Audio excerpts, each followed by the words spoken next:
Ya, Assalamualaikum warahmatullahi wabarakatuh.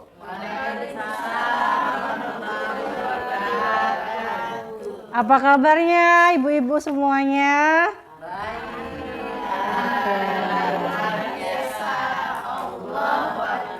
Ya, alhamdulillah kita dapat berkumpul di sini di kelas 1 admin ini dalam rangka diseminasi ya tentang budaya positif yang akan saya berikan kepada Bapak Ibu semuanya. Jadi memohon waktunya sebentar Bapak Ibu semua untuk meluangkan waktunya untuk kita sama-sama sharing ya. Ini saya bukan mengajari atau seperti apa, tapi saya ingin berbagi praktik baik terhadap Bapak Ibu semuanya. Nah, baiklah, hari ini saya akan memberikan Bapak Ibu semua pengalaman dan pembelajaran mengenai budaya positif yang sudah saya dapatkan. Dan saya harapkan budaya positif ini nantinya bisa kita sama-sama terapkan di sekolah kita tercinta ini di SD Islam Az-Zahra Palembang ya. Oke, Bapak Ibu, sebelum saya memulai slide saya ingin melihat semangat Bapak Ibu semuanya ya. Jadi saya minta kalau saya tangan kanan berarti sebelah bagian kanan silakan tepuk tangan. Kalau saya ke sebelah tangan kiri saya angkat. Silakan di bagian sebelah kiri dari Bu Kartila ke sini untuk tepuk tangannya ya. Oke, bisa kita mulai? Ya. Oke, saya lihat tangan saya ya yang diangkat tangan kanan atau tangan kiri ya. Konsentrasi ya. Oke. Mana ini semangatnya ini ya?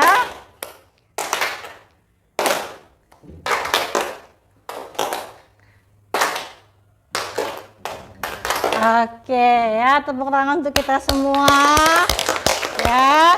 Jadi semoga tepuk tangan tadi mengawali Bapak Ibu semuanya untuk lebih semangat lagi menerima materi yang akan saya kasih, akan kita kerjakan bersama-sama, kita baca dan kita pelajari mengenai budaya positif. Oke, Bapak Ibu, saya tanya dulu ya tentang budaya positif ini. Ketika mendengar kata-kata budaya positif, apa yang Bapak Ibu pikirkan atau terlintas di pikiran Bapak Ibu semua? Kira-kira ada yang bisa mengemukakan pendapat? Ketika saya bilang budaya positif, apa yang terpikirkan? Tentang apa untuk dilaksanakan di SD Islam Az-Zahra ini? Budaya positif. Apa sih? Kira-kira apakah sudah kita lakukan belum di SD Islam Az-Zahra ini? Nah, berarti kalau sudah, kira-kira apa budaya positif itu? Oke, Bu Kartila. Temu guru atau teman berpapasan, kita memberi salam. Oke, ketika berpapasan kita memberi salam ya Bu ya. Mengucapkan salam. Oke, terima kasih Bu Kartila ya. Jadi itu merupakan budaya positif yang ada di SD Islam Az-Zahra Palembang ya. Mungkin banyak lagi ya budaya positif yang ada di SD Islam Az-Zahra Palembang sebenarnya sudah diterapkan. Namun mungkin ada juga yang sudah ada tapi belum berjalan sempurna yang harus kita perbaiki lagi. Nah, yang diberikan oleh Bu Kartila tadi itu contoh yang sebenarnya udah wajib ya Bu ya, harus kita laksanakan apalagi kita sebagai wali kelas ya, membiasakan salam, sapa, senyum, santun. Terus budaya positif apalagi? Sholat ya. sholat, membaca doa, dan ikrar. Ya. Oke, baik Bapak Ibu ya, ini bisa dilihat, ini merupakan keyakinan kelas yang kita buat bersama-sama di kelas 1 admin ya. Nah, di sini ada beberapa poin yang kita sepakati bersama dengan anak-anak murid. Saya meminta mereka untuk menempelkan kertas dan mereka menuliskan ya apa-apa saja yang harus kita sepakati bersama. Lalu tercapailah beberapa poin yang kita sepakati bersama ya. Adapun poin-poinnya itu, yang pertama, jaga kebersihan ruangan kelas kita, taruh barang kembali ya, mari lakukan yang terbaik, mari membantu sesama, bicaralah dengan guru yang kamu jika kamu memiliki masalah ya. Jadi ini ada beberapa poin. Jadi kita tulis, terus saya tanyakan juga ke mereka apakah sepakat atau tidak. Jadi mereka tidak merasa bahwa ini merupakan peraturan yang saya buat dan saya paksakan kepada mereka. Jadi kita benar-benar menyepakati bersama ya, sehingga anak-anak murid itu sepakat ya dengan apa-apa yang sudah kita buat. Apabila ada yang ingin ditambahkan, mereka tambahkan, dan apabila ada yang kurang sepakat, maka akan saya hapus ya. Oke, slide selanjutnya yaitu tentang peraturan atau keyakinan kelas. Nah, di sini bisa dilihat ya Bapak Ibu ya, peraturan itu tujuannya apa. Jadi tujuannya ini ada nilai kebajikan yang ingin dituju ya, seperti selalu kembalikan buku ke tempatnya. Tujuannya itu bertanggung jawab, dilarang mengganggu orang lain. Nilai kebajikan yang ingin tuju itu menghormati orang lain dan diri sendiri, hadir di sekolah 15 menit sebelum pelajaran dimulai, yaitu menghormati orang lain. Terus dilarang melakukan kekerasan, yaitu tujuannya keselamatan dan menghormati orang lain. Terus dilarang menggunakan narkoba. Saya rasa ini tidak ada ya di sekolah kita. Ini tujuannya untuk kesehatan. Terus bergantian atau menunggu giliran ya, untuk menghormati orang lain tujuannya. Terus gunakan masker ya, itu tadi untuk kesehatan, dan jangan berlari di kelas atau koridor, itu tujuannya untuk keselamatan, keamanan, dan kepedulian ya Bapak Ibu ya. Nah, jadi setiap poin-poin ini memiliki nilai kebajikan yang ingin dituju, bukan hanya sekedar membuat peraturan-peraturan saja ya Bapak Ibu. Nah, selanjut ya, jadi semuanya memiliki peraturan yang harus kita sepakati. Nah, di sini saya akan lanjut ke slide berikutnya ya, di mana nanti saya akan menjelaskan tentang tindakan guru dan hukuman atau sanksi, konsekuensi yang harus jenis-jenis hukuman atau konsekuensi. Jadi Bapak Ibu ya, peraturan yang kita buat ini memiliki keyakinan kelas atau kebajikan yang ingin kita tuju. Anak-anak tidak merasa terbebani dengan apa yang sudah mereka sepakati bersama, dan mereka merasa senang menjalaninya. Timbul rasa bertanggung jawab pada diri mereka dan mereka mau menjalankannya ya. Oke, next slide berikutnya yaitu tentang tindakan guru, hukuman atau sanksi dan konsekuensi ya. Di sini bisa kita lihat ada yang namanya hukuman dan ada juga yang namanya konsekuensi. Nah, kita lihat beberapa poin ini ya. Yang pertama, mencatat 100 kali di dalam buku dengan kalimat saya tidak akan terlambat lagi karena terlambat ke sekolah. Nah, ini hukuman ya. Lari mengelilingi lapangan basket 2 kali karena terlambat hadir di sekolah, itu juga merupakan hukuman. Murid diminta untuk push up 15 kali karena tidak menggunakan masker ke sekolahan, itu juga merupakan hukuman. Menggantikan kertas tugas teman yang telah dicoret, nah itu konsekuensi. Membersihkan tumpahan air di meja tulis karena tersenggol pada saat belajar, itu juga merupakan konsekuensi. Meminta murid tidak menggunakan sepatu seharian di sekolah karena tidak menggunakan sepatu hitam, itu merupakan hukuman. Nah, yang terakhir, lari mengelilingi lapangan basket 2 kali karena terlambat 10 menit untuk pelajaran PJOK. Itu merupakan konsekuensi. Nah, di sini bisa Bapak Ibu amati ya, ada perbedaan antara hukuman dan konsekuensi. Jadi, biasanya kalau hukuman itu dia lebih ke bagaimana fisik ya, fisik. Kalau konsekuensi itu bagaimana anak tersebut menyadari sebab akibat yang dilakukannya ya. Jadi ada perbedaan. Nah, kira-kira kita lebih banyak melakukan yang mana nih? Hukuman atau konsekuensi terhadap peserta didik kita? Bisa kita renungkan bersama-sama ya Bapak Ibu ya. Lebih mana yang sering kita lakukan. Nah, selanjutnya ini perbedaan hukuman dan konsekuensi. Jadi ternyata secara hukuman dan konsekuensi itu memiliki perbedaan. Kalau hukuman yaitu sesuatu yang menyakitkan harus terjadi. Konsekuensi sesuatu yang harus terjadi. Terus hukuman membuat anak sakit fisik maupun hati untuk jangka waktu yang lama. Konsekuensinya membuat anak merasa tidak nyaman dalam jangka waktu yang pendek. Kalau hukuman juga anak membenci kedisiplinan ya. Terus kalau konsekuensi itu anak menghargai disiplin. Terus hukuman juga biasanya bersifat paksaan ya. Terus kalau konsekuensi stimulus atau tanggapan. Kalau hukuman yaitu mendorong anak menyakiti diri sendiri, kalau konsekuensi mendorong anak agar mudah menyesuaikan diri. Terus hukuman juga konsep diri yang buruk, kalau konsekuensi konsep diri yang baik. Terus anak belajar untuk menyembunyikan kesalahan, itu kalau hukuman. Kalau konsekuensi anak belajar untuk mematuhi peraturan.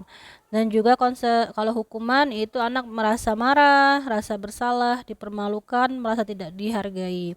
Kalau konsekuensi mereka kehilangan hak, dibuat tidak nyaman, diasingkan untuk sementara. Jadi kalau hukuman itu memang dia lebih ke apa ya, ke fisik mereka dan juga menimbulkan hal yang tidak diinginkan terhadap anak-anak tersebut.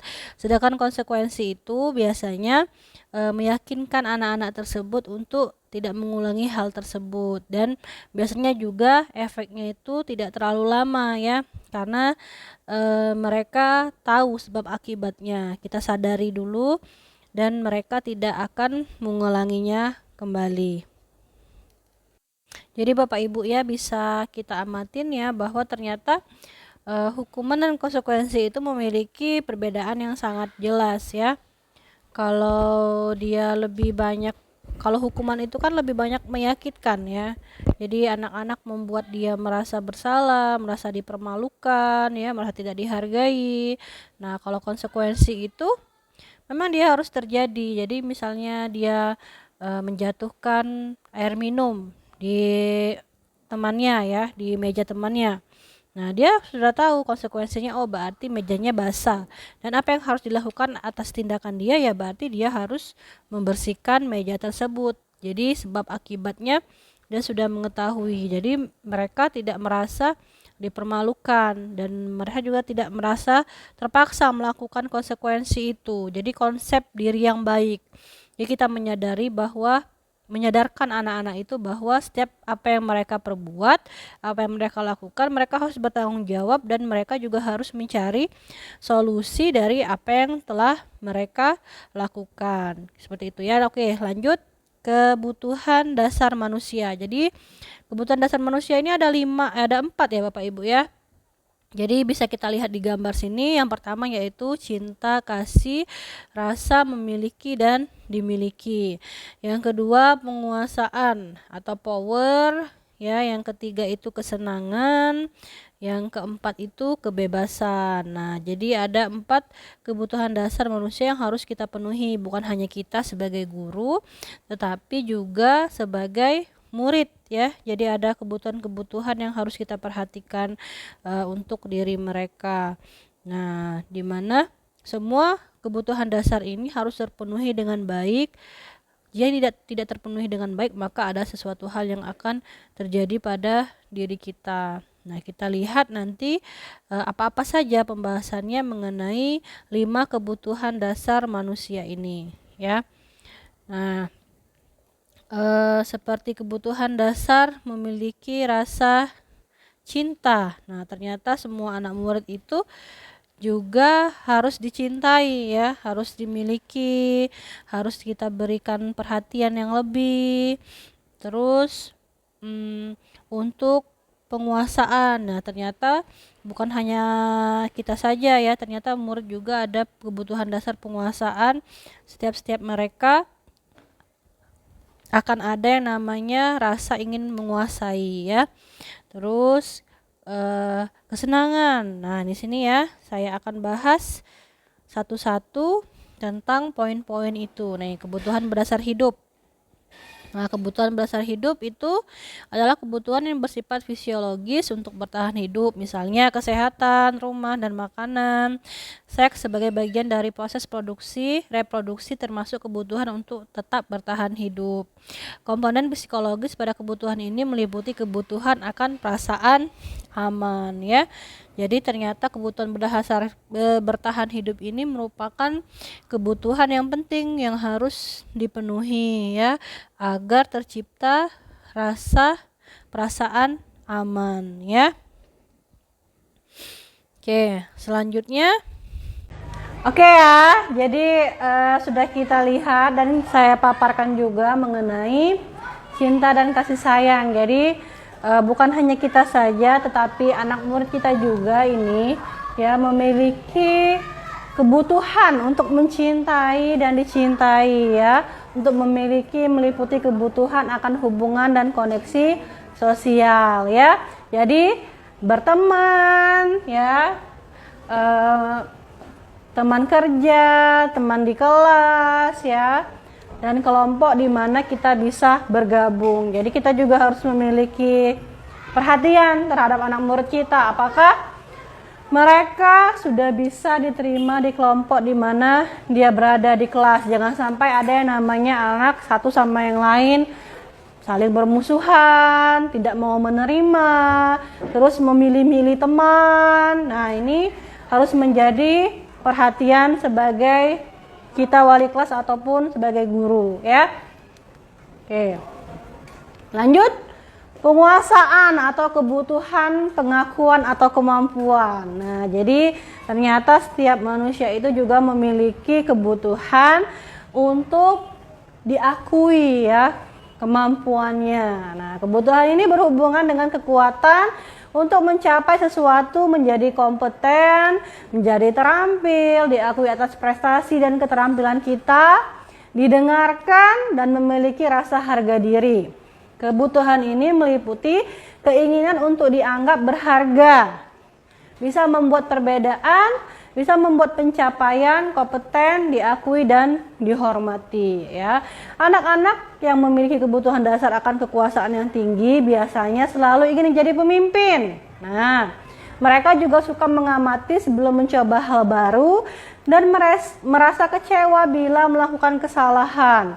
Mereka juga biasanya rapi dan sistematik dan selalu ingin mencapai yang terbaik. Nah, ternyata udah ada ciri-cirinya Bapak Ibu ya.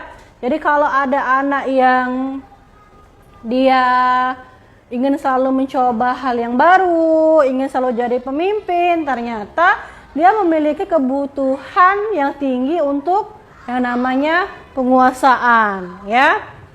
Jadi bisa diamatin, oh anak ini ternyata memang memiliki kebutuhan dasar tentang penguasaan yang tinggi ya.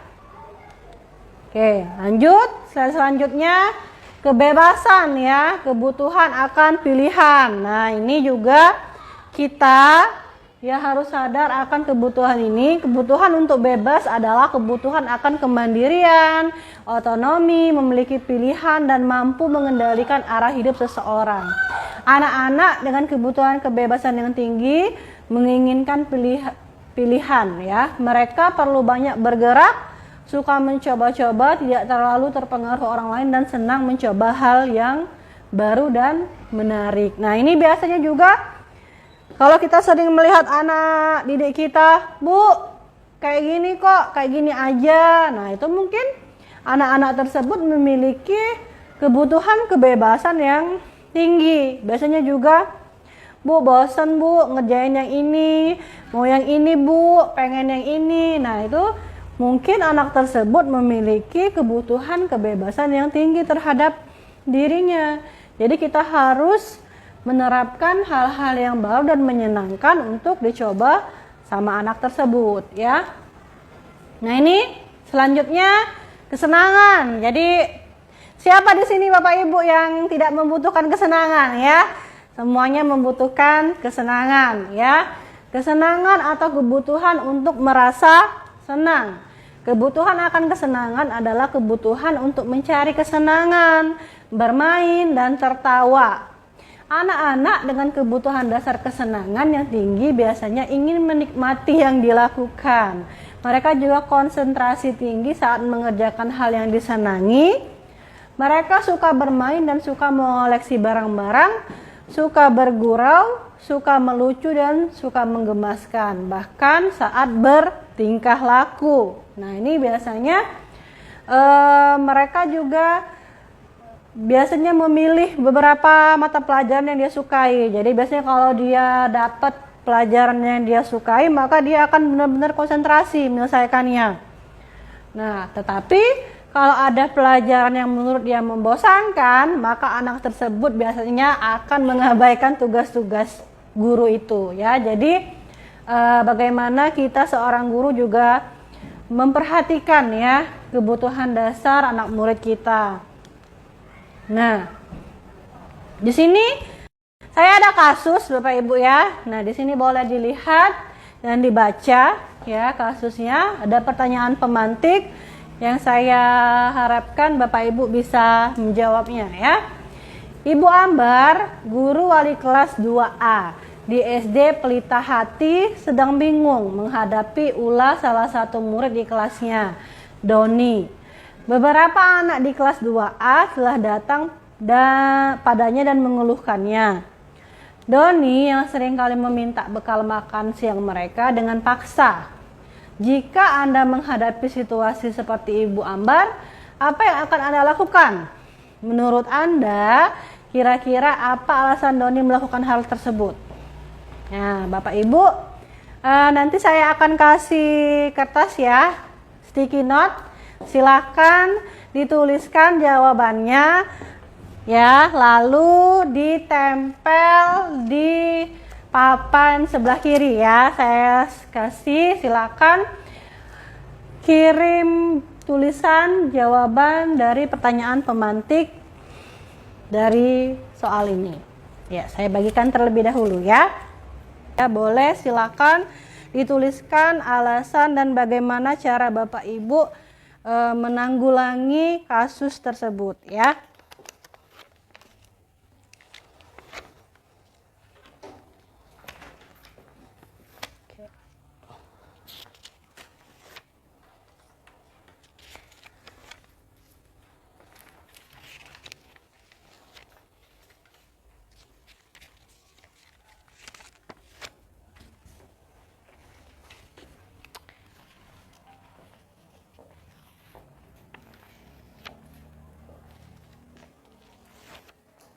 Boleh ditulis identitas Bapak Ibu, lalu dituliskan alasannya.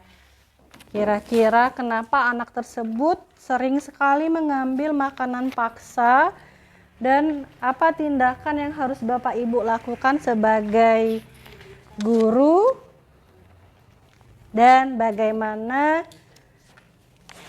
caranya kita memberikan perilaku terhadap anak tersebut.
Oke, baik Bapak Ibu, apakah sudah selesai ditulis?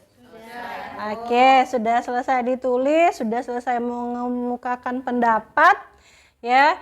Nah, sekarang kita akan coba merefleksikan ya, membaca bersama-sama apa yang sudah ditulis. Silahkan boleh Bapak Ibu ditempelkan kertasnya ke depan. Nanti kita baca bersama-sama pendapat dari Bapak Ibu semuanya. Boleh yang udah selesai? Nama ya, Bu. Boleh buat nama. Memang harus dikertas. Boleh di bawah. Nih, Bu, nomor. Aceh.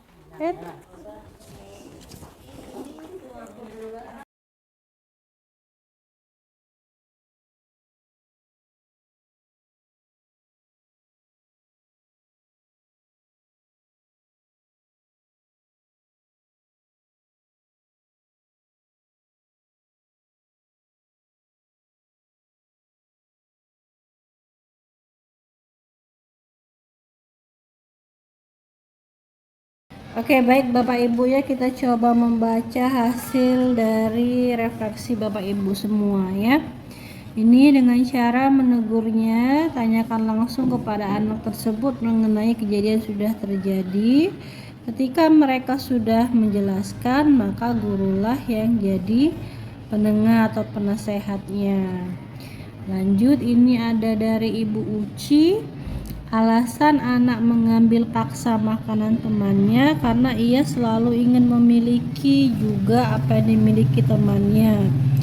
Dia merasa semua yang dia mau harus tercapai. Cara atau solusinya, kita harus menerangkan ya pada anak untuk tidak semua yang kamu inginkan itu bisa tercapai atau bisa dipenuhi ya. Lanjut, ini ada Ibu Frika dengan cara memberikan saran karena perilaku tersebut merupakan perilaku yang kurang baik. Selanjutnya dari Ibu Kartila, itu karena kemungkinan bekal yang diberikan orang tuanya kurang sesuai dengan keinginannya atau orang tuanya sibuk, kurang perhatian. Solusinya, saya akan mengajak anak tersebut berbicara empat mata, kemudian memberitahu orang tuanya dan memanggil orang tua itu untuk mencari tahu penyebabnya serta cara mengatasi permasalahan yang kurang terpuji tersebut ya. Ini ada Ibu Mayati. Saya akan menasehatinya agar tidak mengambil paksa makanan, memberitahukan ke wali murid kelakuan anaknya di sekolah. Terus alasannya karena anak tersebut kurang bekalnya yang disiapkan oleh mamanya, atau memang watak anak tersebut dan kebiasaannya di rumah ya. Lalu selanjutnya ini memanggil anak tersebut, lalu menasehatinya, kemudian memberi contoh atau akibat dari dampak perbuatannya. Selanjutnya, sebagai seorang guru, saya akan memanggil dan menanyakan mengapa anak tersebut melakukan itu. Setelah menanyakan alasannya, barulah kita sebagai guru dapat bertindak.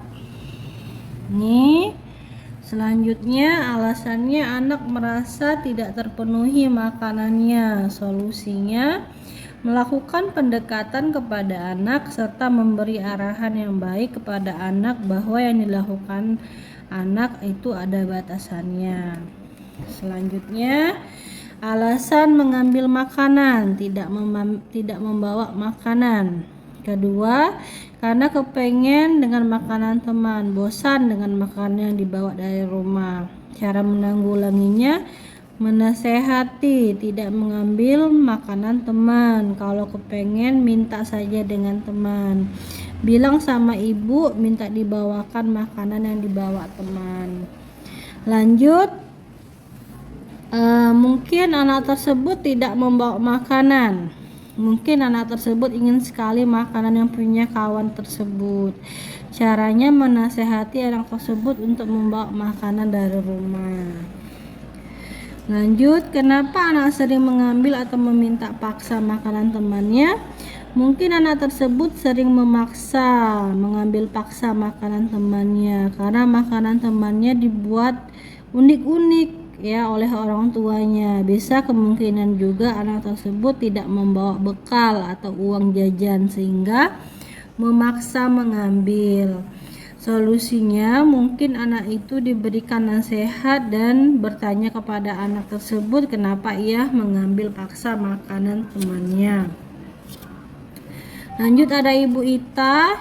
Ini kita sebagai guru memberikan nasihat dan pengertiannya bahwa yang dilakukannya itu tidak baik. Anak ini melakukan hal tersebut karena mungkin caper atau juga tidak memiliki bekal dan ingin rasa memiliki ya. Lanjut, ini ada Ibu Azhar ya. Di sini kenapa anak tersebut sering meminta secara paksa makanan temannya? Biasanya anak tersebut memiliki kebiasaan di rumahnya, yakni semua keinginan yang dia inginkan diperoleh dan dipenuhi oleh orang tuanya, sehingga ia belum pernah merasakan perasaan tidak memiliki ya. Solusinya sebaiknya guru dan orang tua berkomunikasi untuk memberikan pengertian kepada anak tersebut bahwa ada beberapa hal yang tidak bisa dipaksakan dan kejadiannya tidak sesuai dengan keinginan. Baik Bapak Ibu, terima kasih ya semuanya atas refleksi yang sudah diberikan oleh Bapak Ibu ya. Oke, baik Bapak Ibu ya, sudah ditempel semua, sudah menulis semua. Jadi dari kasus Ibu Ambar ini ya, kira-kira sudah mengetahui ya situasi seperti Ibu Ambar ini apa yang Anda akan lakukan ya. Jadi kita sebagai guru juga harus perhatian terhadap anak murid kita ya. Karena Doni ini datang mengeluhkan Doni seringkali meminta bekal makan siang mereka dengan paksa. Berarti yang harus kita lakukan, kita harus memperhatikan peserta didik kita. Kita panggil si Doni, kita tanya ya, betul sekali jawaban dari teman-teman semua ya. Terus alasan Doni melakukan hal itu juga ternyata mungkin kalau anak kelas 2 SD ini seringkali kan mereka lihat bekal teman-temannya lucu, imut, padahal bekal orang tua yang dikasih itu juga sama ya. Nah, ada rasa keinginan ya, ingin memiliki juga ya makanan atau merasakan makanan yang dimiliki sama temannya itu. Maka hal yang harus kita lakukan terlebih dahulu yaitu memanggil Doni ya, menanyakan dan memberikan nasihat kepada Doni secara berdua ya, tidak harus rame-rame di dalam kelas. Oke, terima kasih Bapak Ibu ya untuk jawaban semuanya, sudah keren-keren semua.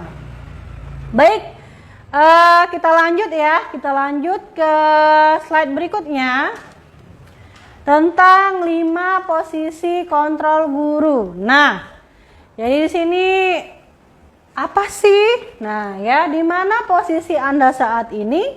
Bagaimana perasaan Anda saat itu? Ya. Sudah tahu belum Bapak Ibu? Apa saja 5 posisi kontrol guru itu? Oke ya, kalau masih bingung ya, saya akan menjelaskan apa saja 5 posisi kontrol guru tersebut. Lalu saya akan meminta Bapak Ibu ya merefleksikan diri di mana posisi Bapak Ibu sekarang dan bagaimana perasaan Bapak Ibu ya. Oke. Lanjut ya. Ada sebuah kasus ya di sini. Diana Gosan dalam bukunya Restitusi School ya mengemukakan bahwa guru perlu meninjau kembali penerapan disiplin di dalam ruang-ruang kelasnya selama ini.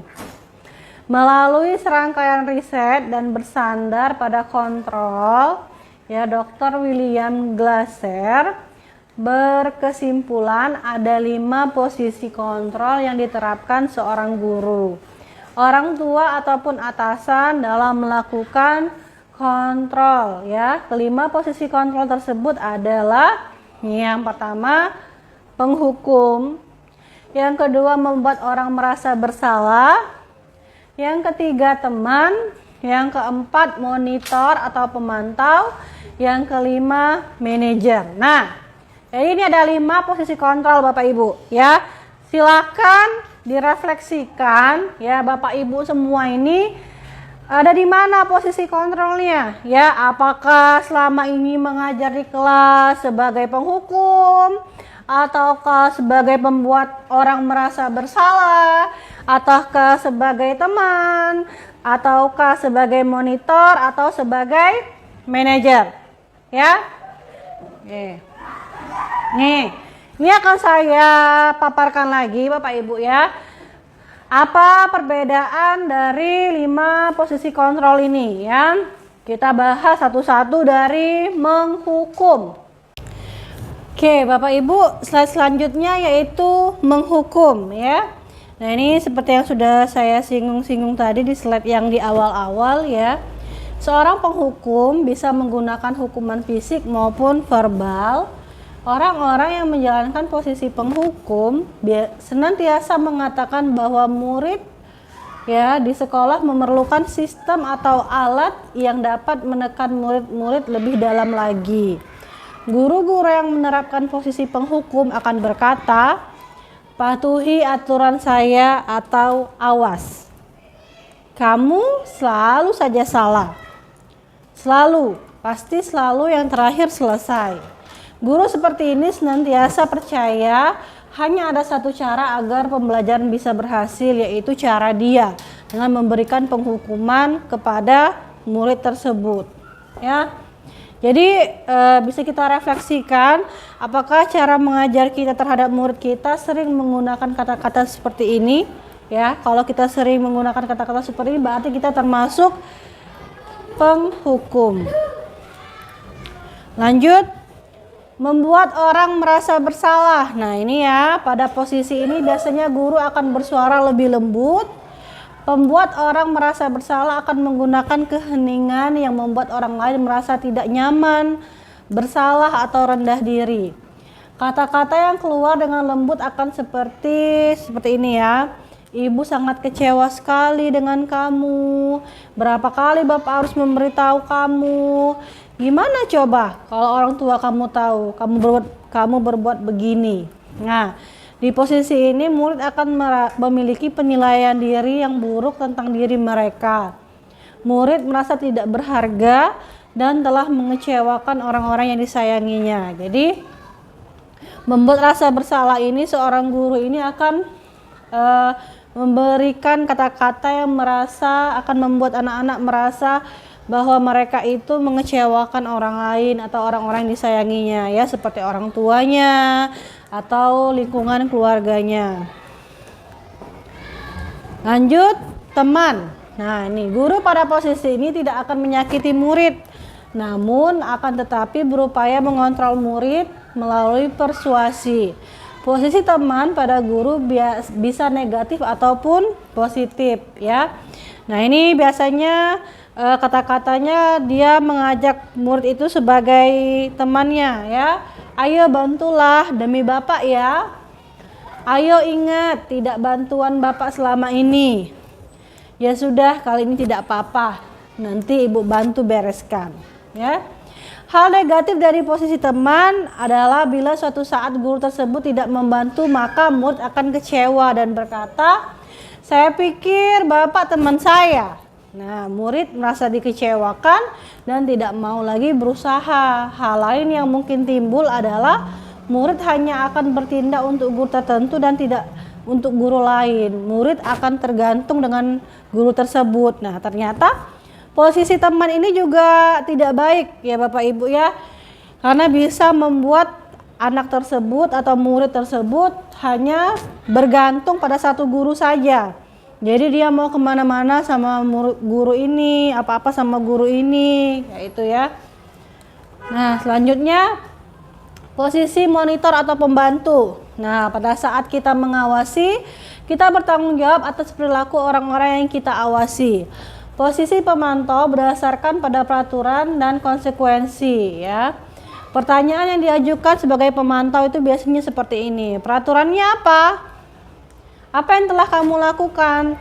Sanksi atau konsekuensinya apa? Jadi dia ini sudah memberitahu terhadap anak tersebut, ya, apa hal yang harus dia pertanggungjawabkan, ya. Seorang pemantau sangat mengandalkan perhitungan, catatan, data yang dapat digunakan sebagai bukti atas perilaku seseorang. Posisi ini akan menggunakan stiker, slip catatan, ya, daftar cek. Posisi monitor sendiri berawal dari teori stimulus respon yang menunjukkan tanggung jawab guru dalam mengontrol murid. Nah, ini biasanya guru-guru ini memiliki catatan, ya. Jadi dia buka data dulu, ya. Dilihatnya ke anak murid. Nah, ini udah berapa kali, ini apa konsekuensinya. Jadi membuat kesadaran terhadap murid tersebut. Lanjut, ini manajer, ya. Guru berbuat sesuatu bersama dengan murid, mempersilahkan murid bertanggung jawab atas perilakunya, mendukung murid agar dapat menemukan solusi atas permasalahannya sendiri. Namun bila kita menginginkan murid-murid kita menjadi manusia yang merdeka, mandiri dan bertanggung jawab, maka kita perlu mengacu pada restitusi yang dapat menjadikan murid kita seorang manajer bagi dirinya sendiri, ya. Ini, jadi dia manajer ini lebih ke menyadarkan dan anak itu sadar akan apa yang dia perbuat dan apa yang sudah kita lakukan dan kita yakini di dalam kelas, ya. Nih, apa yang kita yakini? Kembali keyakinan kelas. Apakah kamu meyakininya? Jika kamu meyakininya, apakah kamu bersedia memperbaikinya? Jika kamu memperbaiki ini, hal ini menunjukkan apa tentang dirimu? Apa rencana kamu untuk memperbaiki hal ini? Nah, di sini ada beberapa poin yang harus kita perhatikan. Jadi kalau untuk posisi manajer ini, dia lebih mengajak anak tersebut sadar akan perbuatan yang ia lakukan.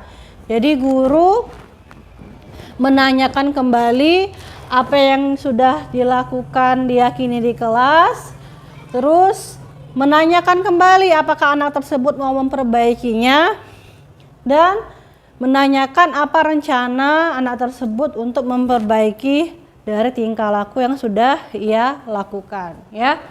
Nah, kira-kira Bapak Ibu dari beberapa posisi kontrol ini, ya, ada 5 posisi kontrol ini, kira-kira Bapak Ibu sudah di posisi di mana nih? Apakah menjadi guru yang penghukum, guru yang membuat orang merasa bersalah, guru yang sebagai teman, monitor pemantau, ataupun manajer?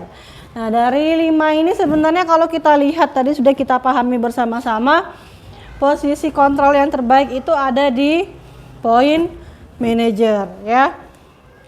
Oke. Kita lanjut. Nah, ini ada contoh kasus, ya Bapak Ibu, ya. Di bawah ini ada contoh peragaan yang dikutip dari Yayasan Pendidikan Luhur, di mana ada seorang murid yang melanggar suatu peraturan sekolah. Selanjutnya ada dialog antara seorang guru dan murid tersebut, serta bagaimana guru tersebut menjalankan disiplin dengan menggunakan kelima posisi kontrol untuk kasus yang sama. Nih, ya. Kalau dia penghukum ini sebenarnya hanya kita melihat, ya, posisi kontrol seorang guru itu kalau dia sebagai penghukum seperti ini, ya, dia pakai nada tinggi, bahasa tubuh, matanya melotot, jarinya menunjuk-nunjuk dan menghardik, ya. Terus akibatnya apa? Kemungkinan murid marah dan menendam atau bersifat agresif. Bisa jadi sesudah kembali duduk, murid tersebut akan mencoret-coret bukunya atau meja tulisnya. Lebih buruk lagi, sepulang sekolah murid melihat motor atau mobil Bapak Ibu guru dan akan menggores kendaraan tersebut dengan paku, ya, karena tadi dia ditunjuk-tunjuk di depan orang ramai, maka dia akan dendam, ya, untuk dirinya. Nih, Kalau membuat orang lain merasa bersalah, tadi ya nadanya lembut, tapi dia membuat anak tersebut merasa bersalah terus nih. Adik, kamu ini bagaimana ya? Kamu sudah berjanji dengan ibu tidak akan terlambat lagi. Kamu kenapa ya senang sekali mengecewakan ibu? Ibu benar-benar kecewa sekali. Nah, kata-kata yang ibu benar-benar kecewa sekali. Nah, itu membuat anak tersebut ya merasa bersalah ya, karena ibu gurunya mengucapkan kata-kata yang mungkin jadi pikiran dia, oh ternyata ibu ini kecewa sekali dengan saya. Nah, ini kalau teman ya, kalau dia sebagai posisi kontrol teman, nada suaranya ramah, akrab dan bercanda, bahasa tubuhnya merapat pada murid, mata dan senyum ya. Adi, ayolah, bagaimana sih kamu? Kemarin kamu sudah janji ke bapak bukan? Kenapa terlambat lagi?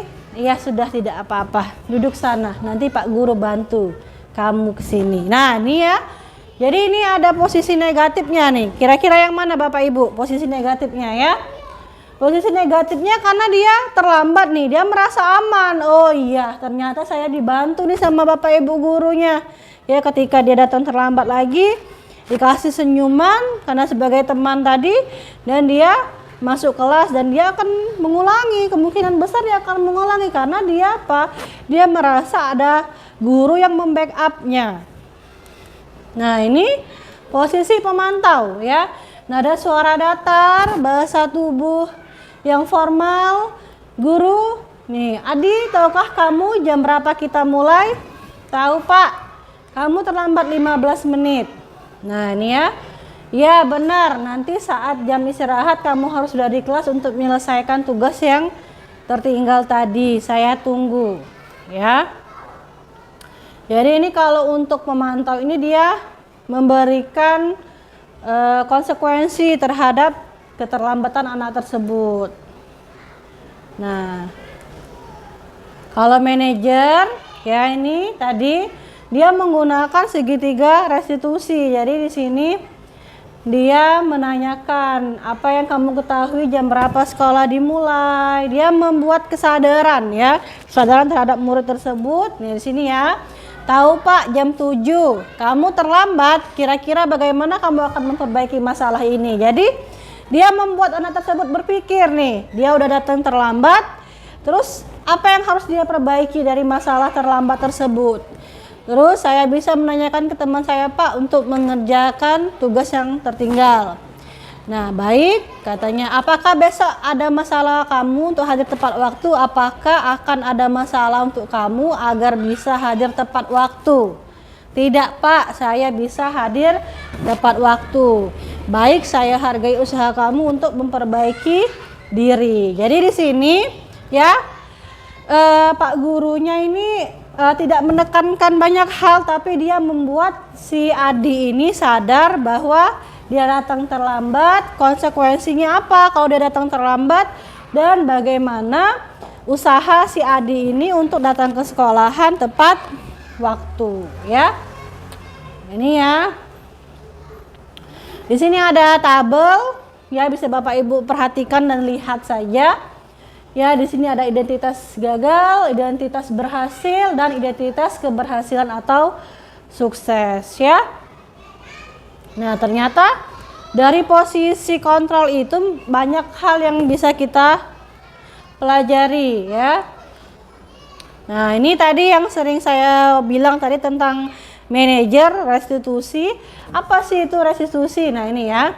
Restitusi itu proses menciptakan kondisi bagi murid untuk memperbaiki kesalahan mereka sehingga mereka bisa kembali pada kelompok mereka dengan karakter yang lebih kuat ya. Nah, ini Bapak Ibu ya, boleh diperhatikan, ini yang namanya segitiga restitusi ya. Ada tiga poin pada segitiga restitusi ini. Yang pertama, kita menstabilkan identitas. Yang kedua, kita melakukan validasi tindakan yang salah. Yang ketiga, ini menanyakan keyakinan. Jadi kayak yang saya perhatikan pada contoh yang manajer tadi, dia menstabilkan identitas tadi. Dia tanya, kenapa kamu datang terlambat, ini udah jam berapa, kamu sudah tahu tidak ini masuk jam berapa. Terus validasi tentang tindakan yang salah. Ya, jadi dia menanyakan apa sih akibatnya kalau kamu datang terlambat? Tadi katanya tadi ketinggalan pelajaran. Terus apa yang akan kamu lakukan ketika kamu terlambat? Tadi dia bilang akan mencatat dan menanyakan keyakinan. Ya, terakhir pada posisi ini seorang guru menanyakan kembali ya, dari tindakan yang salah tadi apa yang harus kamu lakukan agar kamu bisa memperbaiki kesalahan yang telah kamu perbuat ya. Nih. Ya. Nih ya. Menstabilkan identitas nih tindakannya. Menggunakan kata-kata seperti ini, berbuat salah itu tidak apa-apa, tidak ada manusia yang sempurna. Saya juga pernah melakukan kesalahan seperti itu. Jadi murid kita itu merasa mereka tidak dihakimi ya Bapak Ibu ya. Kayak bukannya kamu ini ya terlambat terus kayak gitu. Nah, ini lebih ke kalimat-kalimat positif ya. Nah, apakah kamu sedang menjadi teman yang baik untuk dirimu sendiri? Kita bisa menyelesaikan ini. Jadi murid itu merasa nyaman ketika guru melakukan segitiga restitusi ini. Nah, ini lanjut validasi tindakan ya. Nah, ini kan yang kata saya tadi, padahal kamu bisa melakukan yang lebih buruk dari ini ya. Kamu pasti punya alasan mengapa melakukan hal ini. Jadi guru itu menanyakan alasannya kenapa, akibatnya apa ya. Nih. Ya, kamu patut bangga pada diri kamu sendiri, kamu telah melindungi sesuatu yang penting buatmu. Jadi kita memberikan afirmasi positif dan kita menanyakan ya mengapa hal itu bisa terjadi. Validasi tindakan. Lanjut, menanyakan keyakinan. Jadi menanyakan keyakinan ini di tindakan terakhir kita tanyakan kembali apa yang akan mereka lakukan nih. Apa yang kita percaya sebagai kelas atau keluarga? Apa nilai-nilai umum yang kita telah sepakati? Apa bayangan kita tentang kelas yang ideal? Kamu mau jadi orang seperti apa? Nah, ini ya. Atau kamu mau jadi anak yang seperti apa? Tindakan apa yang akan kamu lakukan? Seperti itu ya. Oke. Nah, Bapak Ibu ya. Jadi dari penjelasan saya tadi tentang budaya positif ya, banyak sekali hal yang bisa kita pelajari, yang bisa kita ambil untuk kita laksanakan, terutama pada poin segitiga restitusi ya. Nih, apakah kita sudah menjadi guru yang sudah menjalankan segitiga restitusi atau belum? Nah, jawabannya ada pada diri kita masing-masing ya Bapak Ibu ya. Kalau Bapak Ibu semuanya belum pernah melakukan ini dalam kelas, jadi silakan Bapak Ibu ya, ketika kita ada permasalahan di kelas dengan murid kita coba selesaikan dengan menggunakan segitiga restitusi ini tanpa menghakimi mereka terlebih dahulu ya. Oke. Nah, terus tadi posisi kontrol juga. Ya, kita mau di posisi seperti apa, silahkan kita pilih. Tapi dari pelajaran beberapa slide yang sudah saya bahas tadi Bapak Ibu ya, posisi kontrol yang paling ideal yang harus kita jalani adalah sebagai manajer ya. Jadi kita bisa menempatkan diri kita sebagai guru dan juga posisi kontrol sebagai manajer, sehingga pembelajaran di kelas kita juga bisa berjalan dengan baik dan bagus ya. Oke, baik Bapak Ibu, kita lanjut untuk sesi berikutnya ya. Saya harapkan apa yang sudah saya jelaskan dan saya paparkan ya, berbagi praktik baik ini bisa diterapkan dalam proses pembelajaran keseharian di SD Islam Az-Zahra Palembang. Dan juga semoga Bapak Ibu juga bisa mendapatkan ilmu dari apa yang sudah saya berikan mengenai budaya positif yang harus kita terapkan di SD Islam Az-Zahra Palembang. Sebelum saya tutup pertemuan ini, saya beri kesempatan untuk Bapak Ibu, adakah yang ingin ditanyakan atau didiskusikan kembali untuk tentang budaya positif ini? Kira-kira ada tidak yang ingin ditanyakan Bapak Ibu? Tidak ada? Oke, sudah jelas semua? Oke, alhamdulillah ya. Kalau sudah jelas semua berarti bisa dipahami dengan baik, tinggal kita aplikasikan ya. Baiklah, kalau seperti itu saya minta beri tepuk tangan dulu untuk kita semua. Ya. Baik, saya tutup pertemuan hari ini. Kurang dan lebihnya saya mohon maaf. Saya akhiri. Wassalamualaikum warahmatullahi wabarakatuh. Waalaikumsalam warahmatullahi wabarakatuh. Oke.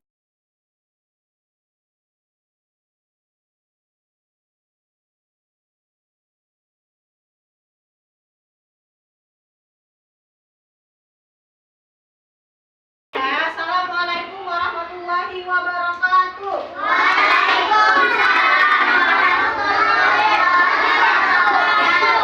Apa kabarnya hari ini?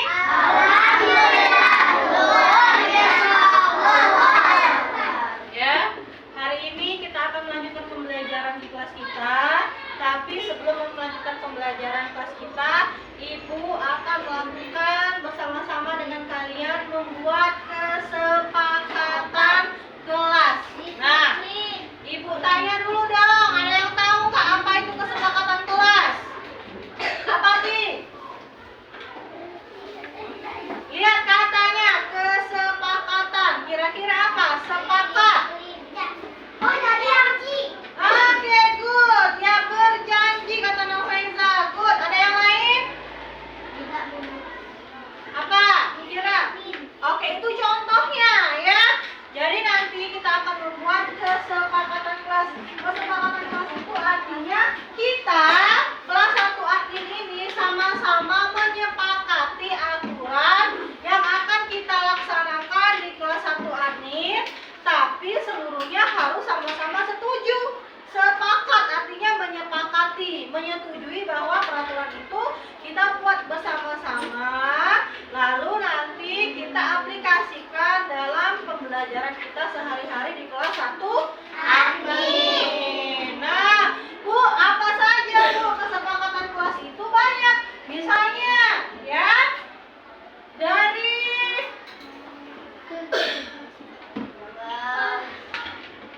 disiplin. Ya, tadi kata si Hira udah angkat tangan, Bu, disiplin. Apa saja contohnya disiplin? Misalnya, datang ke sekolah tepat waktu. Apa lagi? Banyak ya contoh-contoh kesepakatan kelas yang bisa kita laksanakan bersama-sama. Lalu nanti kita terapkan. Nah, oke. Nah, ini Bu Seli udah siapkan kertas warna-warni ya.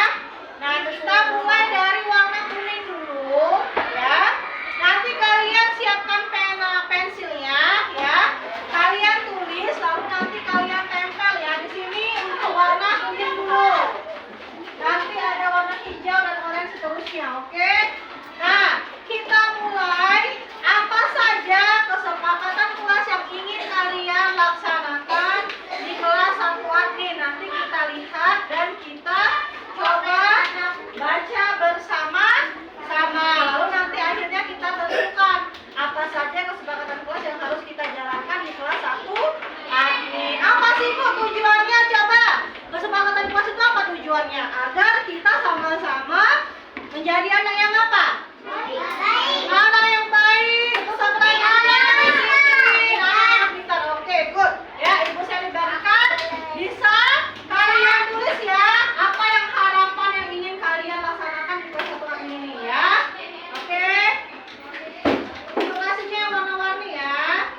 Ya, nama panjang.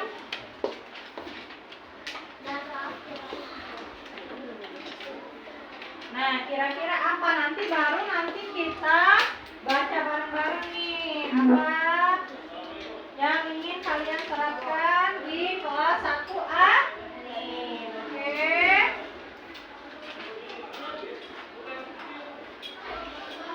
Yuk, yang udah dapat boleh ya. Langsung ditulis, nanti maju ke depan untuk ditempel ya.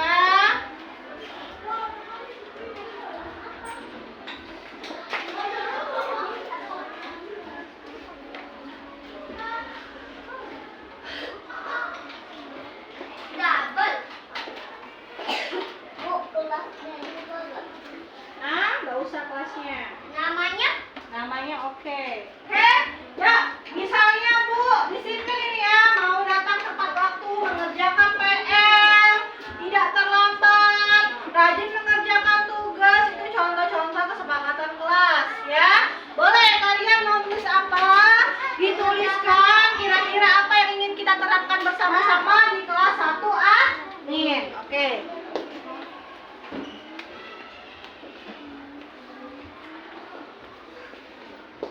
Ya, kalau udah selesai boleh ditempel di sini ya, Ibu saya bantu. Ya, yang udah selesai ditulis, terakhir udah selesai. Tempel di sini kertasnya. Kita nanti baca bersama-sama ya. Udah?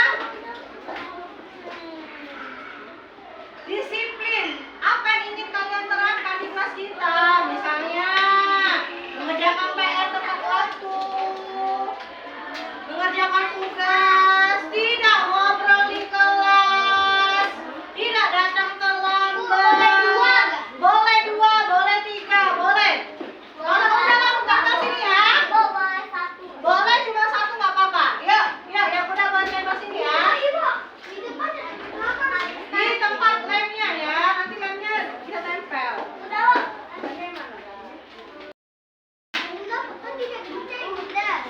Oke, udah ditempel semua? Alhamdulillah. Ini udah nempel semua dari seluruh kelas 1A ya. Kita baca sama-sama yuk.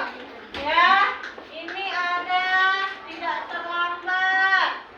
Terus mengerjakan PR, Nafeza disiplin. Terus Siti Gania disiplin, mengerjakan PR. Disiplin, datang tepat waktu, berlaku jujur, oke good. Terus ini mengerjakan PR, datang ke sekolah tepat waktu. Oke, tidak datang terlambat. Menjaga kebersihan kelas. Oke. Mengerjakan tugas tepat waktu.